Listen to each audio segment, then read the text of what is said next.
বিশ্ব অর্থনীতিতে মার্কিন ডলারের প্রভাব কি শেষ হয়ে যাবে? তথ্য বলছে, ডলারের প্রভাব রাতারাতি শেষ না হলেও বর্তমানে এটি একটি পরিবর্তনশীল সময়ের মধ্য দিয়ে যাচ্ছে। নীরবে এক ঐতিহাসিক পরিবর্তন ঘটে যাচ্ছে বিশ্ব অর্থনীতিতে। সাম্প্রতিক তথ্য বলছে, গত 3 দশকে এই প্রথমবার বিশ্বের কেন্দ্রীয় ব্যাংকগুলোর রিজার্ভে মার্কিন সরকারের ঋণের চেয়ে স্বর্ণের পরিমাণ বেশি। মার্কিন ডলারের উপর বৈশ্বিক আস্থা যে ধীরে ধীরে কমছে, এটিই তার সবচেয়ে বড় প্রমাণ। ডলারের প্রভাব কমে যাওয়ার পেছনে কয়েকটি কারণ নিশ্চিত করা গেছে, যেমন সুদের হার হ্রাস।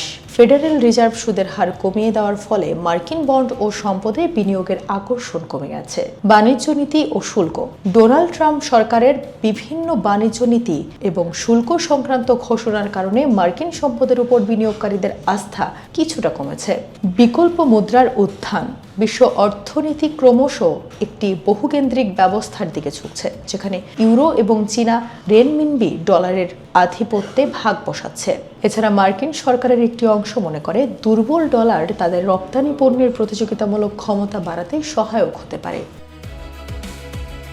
2025 সাল থেকে ডলারের মানের লক্ষণীয় পতন দেখা যায় এবং 2026 সালের শুরুতেও এই প্রবণতা অব্যাহত রয়েছে। সেন্ট্রাল ব্যাংকগুলো এখন আর শুধু আমেরিকান বন্ডের প্রফিটে ফোকাস করছে না, তাদের প্রধান লক্ষ্য নিজস্ব মূলধন রক্ষা করা। এছাড়া মার্কিন ট্রেজারি যে কোনো সময় ফ্রিজ বা স্যাকশনের ভয় রয়েছে, যেমনটা সাম্প্রতিক ভূ রাজনৈতিক দ্বন্দ্বে দেখা গেছে, কিংবা মূল্যস্ফীতির কারণে এর মান কমে যেতে পারে। বিশ্বজুড়ে কেন্দ্রীয় ব্যাংকগুলোর ডলারের উপর নির্ভরশীলতা কমিয়ে সোনার রিজার্ভ বাড়ানোর মূল কারণ হল ভূ রাজনৈতিক অনিশ্চয়তা। ডলারের উপর আস্থা কমে যাওয়া এবং মুদ্রাস্ফীতির বিরুদ্ধে নিরাপত্তা বা সেফ হ্যাভেন হিসেবে সোনার দীর্ঘমেয়াদী স্থায়িত্ব। মার্কিন ডলারের মান কমে যাওয়া এবং ডলার ব্যবহারের উপর নিষেধাজ্ঞার ঝুঁকি এড়াতে অনেক দেশ এখন সোনা কিনছে।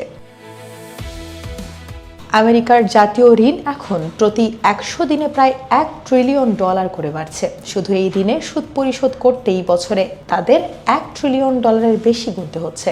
এই বিশাল চাপ সামলাতে ফেডারেল রিজার্ভকে একসময় বাধ্য হয়েই যার পরিণতি সম্পর্কে সচেতন হয়ে গেছে পুরো বিশ্ব। চীন, রাশিয়া, ভারত, পোল্যান্ড এবং সিঙ্গাপুরের মতো দেশগুলোর রিজার্ভের দিকে তাকালেই এই পরিবর্তন স্পষ্ট বোঝা যায়। একের পর এক দেশ কাগজের সম্পদের বদলে স্বর্ণের মতো হার্ড অ্যাসেট বিনিয়োগ করছে। এছাড়া BRICS জোটের উত্থান এখন চোখে পড়ার মতো।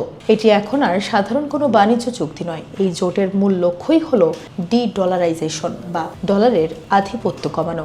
বিশ্বের 40% বেশি জনসংখ্যার প্রতিনিধিত্বকারী দেশগুলো যখন সিদ্ধান্ত নেয় যে তাদের আর ডলারের প্রয়োজন নেই, তখন বিশ্ববাজারে সমীকরণ খুব দ্রুত বদলে যাবে, সেটাই স্বাভাবিক। প্রশ্ন হচ্ছে, ডলারের কোনো বিকল্প নেই, এই ধারণা কি তবে ইতি টানার পথে? সামগ্রিকভাবে ডলারের একচ্ছত্র আধিপত্য হয়তো কিছুটা কমবে এবং বিশ্ব একটি বহুমুখী মুদ্রা ব্যবস্থার দিকে ধাবিত হবে। তবে অদূর ভবিষ্যতে এর প্রভাব পুরোপুরি শেষ হয়ে যাওয়ার সম্ভাবনা কম বলে মনে করছেন বিশেষজ্ঞরা।